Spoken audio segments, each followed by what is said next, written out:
दोस्तों रात के 2 बज रहे थे। घर में एक कमरे से किसी औरत की खौफनाक चीखें आ रही थी। जब परिवार वाले भागकर उस कमरे में पहुंचते हैं तो देखते हैं कि घर की बहू के हाथ पैर रस्सी से बंधे हुए हैं। घर का सारा कीमती सामान, जेवर, कैश सब कुछ लूट चुका है। लेकिन दोस्तों असली खौफनाक नज़ारा तो बगल वाले कमरे में था। उस कमरे के बेड पर उस औरत के 28 साल की पति की लाश पड़ी थी। किसी ने उसके सिर पर इतनी जोर से वार किया था कि 12 इंच का गहरा गड्ढा बन गया था। पहली नज़र में ये किसी खूंखार डकैती का मामला लग रहा था।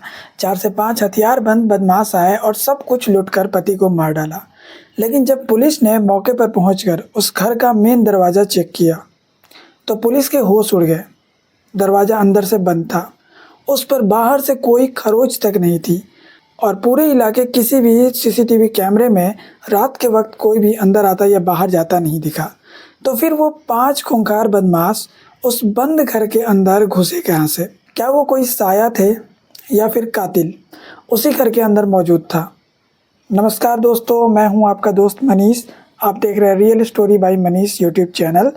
आज मैं आपको मध्य प्रदेश के धार जिले के एक ऐसी रूह कपा देने वाली सच्ची घटना बताने जा रहा हूं, जहां एक मास्टरमाइंड ने पुलिस को उलझाने के लिए एक खौफनाक जाल बुना कि उसे सुलझाने में पुलिस के भी पसीने छूट गए। दोस्तों समाज में दबी हुई खौफनाक सच्चाइयों की गहराई से रिसर्च करके आप तक लाने में हमारी कई रातों की नींद उड़ जाती है। हमारा मकसद सिर्फ आपको डराना नहीं बल्कि अपनों के वेश में छुपे इन भेड़ियों से आपको और आपके परिवार को सावधान करना है। अगर आपको हमारी ये मेहनत और हमारा ये मकसद सच्चा लगे तो कहानी में आगे बढ़ने से पहले इस वीडियो को दिल से एक लाइक कर दीजिए और चैनल पर नए हैं तो ऐसी ही अनसुनी घटनाओं के लिए चैनल को अभी सब्सक्राइब कर लें। आपका एक क्लिक हमारे समाज के इन डरावने चेहरे को बेनकाब करने की हिम्मत देता है। चलिए अब चलते हैं 6 अप्रैल की उस खौफनाक रात की तरफ और इस राज के पन्ने पलटते हैं। इस खौफनाक राज की शुरुआत होती है मध्य प्रदेश के धार जिले से। सरदारपुर थाना क्षेत्र में एक गांव है गोंदी खेड़ा चारण। यहाँ एक 28 साल का मिर्च मसाले का कारोबारी रहता था, देवकृष्ण पुरोहित। देवकृष्ण के परिवार में उसकी बूढ़ी माँ, एक जवान बहन और उनकी 27 साल की बेहद खूबसूरत पत्नी प्रियंका थी। 6 अप्रैल 2026 की रात पूरा परिवार खाना खाकर सो गया। रात के 2 बजे प्रियंका की खौफनाक चीखें गूंजती है। सास और ननद जब भाग कर जाती है तो प्रियंका के हाथ पैर बंधे थे और बगल के कमरे में देवकृष्ण की लाश खून से लथपथ पड़ी थी। पुलिस मौके पर पहुंचती है। जब पुलिस प्रियंका से पूछती है कि क्या हुआ तो प्रियंका फूट फूट कर रोते हुए एक ऐसी कहानी सुनाती है जिसे सुनकर पुलिस भी सन्न रह जाती है। प्रियंका रोते हुए कहती है, साहब रात को 4-5 हथियारबंद बदमाश घर में घुसा है। उन्होंने मुझे घसीट कर मेरे हाथ पैर बांध दिए, उन्होंने मुझे धमकाया और सारा कैश जेवर लूट लिया।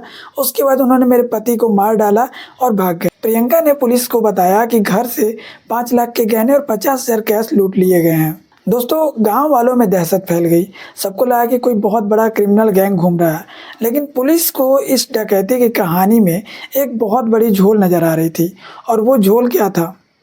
वो ऐसा सुराग था जिसने इस पूरी कहानी को पलट कर रख दिया। पुलिस ने प्रियंका से पूछा, बदमाश आए किस रास्ते से थे? प्रियंका ने कहा, शायद छत से कूद कर आए होंगे। पुलिस ने जब छत और दरवाजे चेक किए तो कहीं भी ज़बरदस्ती घुसने के निशान नहीं थे। पुलिस ने पूरे इलाके के सीसीटीवी कैमरे खंगाल मारे, लेकिन रात के 2 बजे उस घर के आसपास कोई कुत्ता भी नजर नहीं आया। 5 बदमाश कहाँ गायब हो गए? पुलिस का दिमाग चकरा रहा था।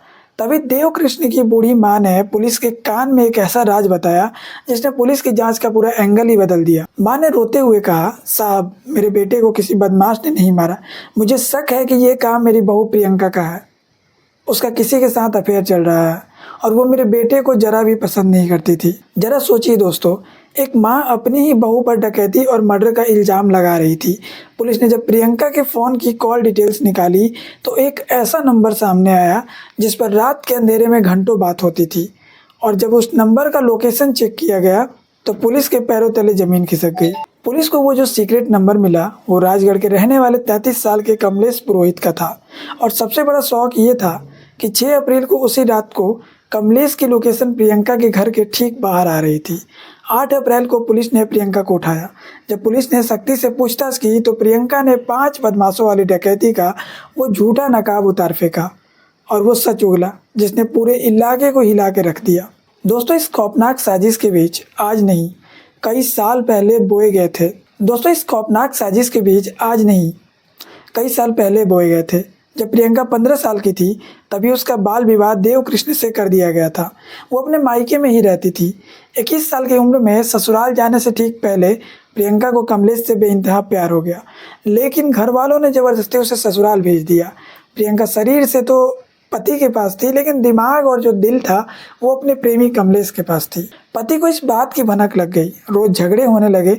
तब प्रियंका ने अपने प्रेमी कमलेश के साथ मिलकर अपने ही सुहाग को हमेशा के लिए मिटाने के एक खौफनाक हॉलीवुड स्टाइल वाला प्लान बनाया। कमलेश ने मर्डर के लिए अपने एक दोस्त सुरेंद्र को 1 लाख रुपए की सुपारी दी। अब जो 6 अप्रैल की रात को हुआ दोस्तों, वो सुनकर आपका खून खौल उठेगा। आखिर उस बंद घर के अंदर कातिल कैसे घुसे थे? 6 अप्रैल की रात पति, सास और ननद सब गहरी नींद में सो रहे थे, लेकिन प्रियंका जाग रही थी। रात के 1 बजे प्रियंका ने खुद दबे पांव जाकर अपने घर का मेन दरवाज़ा खोला, अंदर से खोल दिया। बाहर उसका प्रेमी कमलेश और सुपारी किलर सुरेंद्र खड़े थे।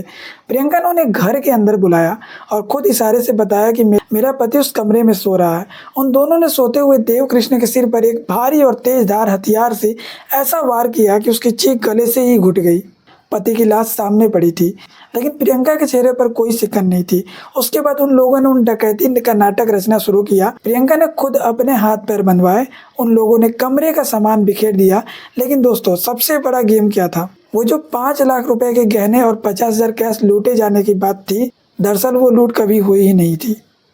प्रियंका ने पुलिस को भटकाने के लिए वो सारा कैश और गहने अपने ही घर के एक कोने में छुपा दिए थे।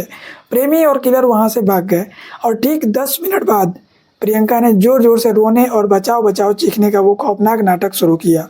दोस्तों, मात्र 36 घंटे पुलिस ने मात्र 36 घंटे के अंदर साजिश मास्टरमाइंड प्रियंका और उसके प्रेमी कमलेश को गिरफ्तार करके जेल की सलाखों के पीछे डाल दिया। उस सुपारी के लिए सुरेंद्र की तलाश अभी जारी है। पुलिस ने घर से वो सारे छुपाए हुए गहने और कैश भी बरामद कर लिए। कानून ने तो अपना काम कर दिया, लेकिन जरा उस बूढ़ी माँ और उस जवान बहन के बारे में सोचिए। देव कृष्ण अपने परिवार का इकलौता बेटा था। वो इस दुनिया से तो चला ही गया, लेकिन पीछे एक ऐसी बहन छोड़ गया जिसकी शादी की जिम्मेदारी उसी के कंधे पर थी।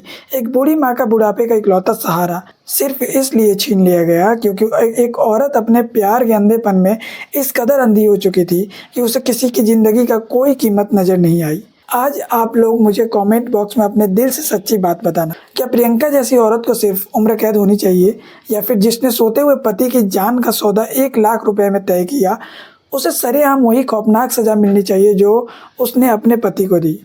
मुझे आपके हर एक कमेंट का बेसब्री से इंतजार रहेगा। अगर पुलिस की शानदार इन्वेस्टिगेशन ने और इस लूट के खौफनाक सच ने आपके रोंगटे खड़े कर दिए हो, तो इस वीडियो को तुरंत शेयर कीजिए और ऐसे ही असली क्राइम स्टोरीज के लिए चैनल को अभी सब्सक्राइब कीजिए। मैं हूं आपका दोस्त मनीष, मिलता हूं आपसे बहुत जल्द एक और सच्ची घटना के साथ। तब तक अपनों की पहचान करें, सावधान रहें, सतर्क रहें। जय हिंद, जय भारत।